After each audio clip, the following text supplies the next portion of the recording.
Hai sahabat Doknefs, kembali lagi bersama Doknefs untuk jadi pintar biar sehat. Nah, pada kali ini, kesempatan ini saya akan bahas ini nih yang sering ditanyakan oleh pasien atau sahabat Doknefs mungkin ya. Nah, kapan sih seorang pasien itu harus diinfus? Pasti kan bertanya-tanya, kenapa ya setiap berobat nih harus diinfus? Kenapa? Jadi timbul pertanyaan, timbul prasangka-prasangka. Nah, saya jelaskan di sini, kita kupas tuntas ya. Jadi begini ya, kita kembalikan pada manfaat atau indikasi infus. Nah, ada 5 manfaat dari atau indikasi dilakukan pemasangan infus pada pasien. 1. Infus dipasang kepada pasien adalah untuk sebagai jalur obat. Apa? Jalur obat. Jadi beberapa obat itu tidak ada bentuk sediaan yang diminum atau sebutannya obat peroral ya. Jadi mau nggak mau harus diberikannya melalui infus, karena obat itu bentuknya suntikan. Nah, kalau disuntik itu juga macam-macam. Ada obat suntikan tuh yang larutnya di pembuluh darah, ada harus melalui darah ya. Jadi ada yang melalui otot atau disebutnya suntikan intramuskuler, atau ada yang di bawah kulit disebutnya suntikan sub itu di bawah kutan, kutis rambut kulit, subkutan. Nah, indikasi infus itu adalah untuk tujuan memasukkan obat ke dalam tubuh melalui pembuluh darah. Jadi untuk obat-obat yang larutnya di dalam darah. Pemberiannya, sediaannya itu biasanya bentuknya cair yang harus lewat darah. Dia tidak bisa diberikan diminum karena khasiat obatnya akan menghilang saat diberikan lewat saluran cerna. Jadi mau nggak mau harus dilakukan melalui infus. Jadi 1 tadi tujuannya memasukkan obat. 2 tujuannya adalah untuk merehidrasi.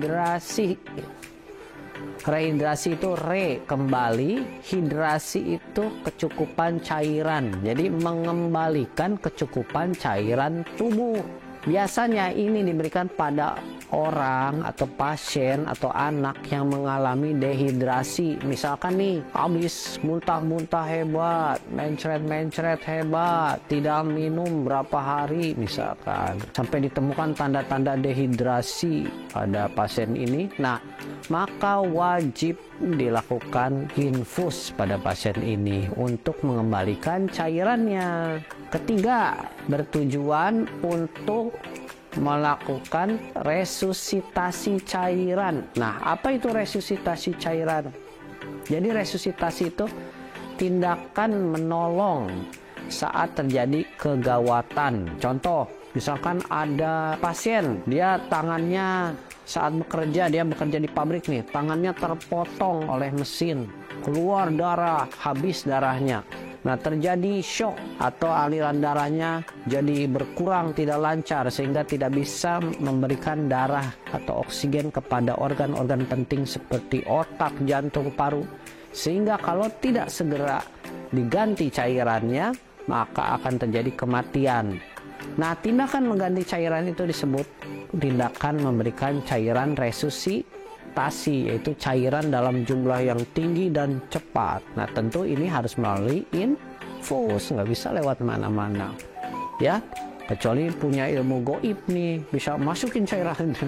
Sayang sekali tidak ada itu ya. Kemudian tujuan keempat adalah memberikan nutrisi pada pasien. Contoh nih, pasien ini datang dengan mual hebat, tidak mau makan sama sekali, minum sama sekali. Walaupun dia tadinya tidak datang dalam keadaan dehidrasi atau kurang cairan, tapi apabila tidak dilakukan infus, maka dia sangat berpotensi menjadi dehidrasi dan kekurangan zat gizi yang berat. Maka di sini wajib dilakukan infus. Dengan memberikan infus tadi enak.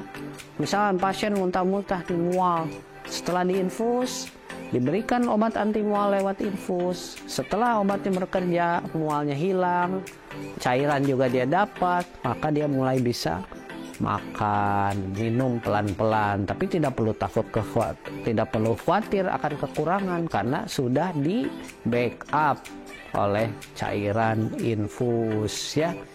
Nah, yang kelima terakhir, walaupun jarang dilakukan, yaitu untuk diagnosis.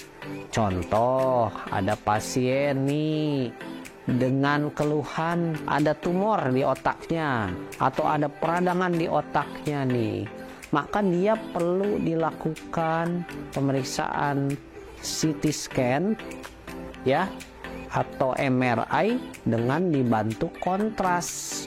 Apa sih maksudnya dibantu dengan kontras? Itu dimasukkan cairan khusus yang nanti saat dilakukan pemeriksaan CT scan akan memberikan gambaran yang lebih jelas kepada organ-organ atau sesuatu yang dicari di dalam organ tersebut. Contoh tadi tumor otak. Nah, kalau nggak pakai kontras nanti karena tumor otak itu strukturnya sama otak yang normalnya, jadi tidak terlihat kalau pakai CT scan yang polos tanpa kontras. Namun setelah diberikan cairan kontras, maka si sel tumor itu lebih terwarnai, kalau istilah kata ya, mungkin bahasa awamnya itu terwarnai oleh zat kontras itu. Maka ketika dilakukan pemeriksaan terlihat jelas bentuknya, ukurannya, dan ketahuan segera. Nah, itu tujuan menginfus untuk diagnosis ya. Jadi tadi ada 5 apa aja? 1 untuk jalur memasukkan obat, 2 untuk rehidrasi cairan, mengembalikan cairan, 3 memberikan nutrisi, 4 meresusitasi atau untuk menyelamatkan jiwa dari kekurangan cairan, yang kelima adalah untuk diagnostik. Oke, semoga sahabat DocNav semakin pinter, makin sehat ya, makin bijak saat berobat. Saya harapkan jadi pinter ngobrolnya nanti sama dokter saat berobat. Sehat selalu sahabat DocNav. Jangan lupa jadilah pintar untuk sehat. See you.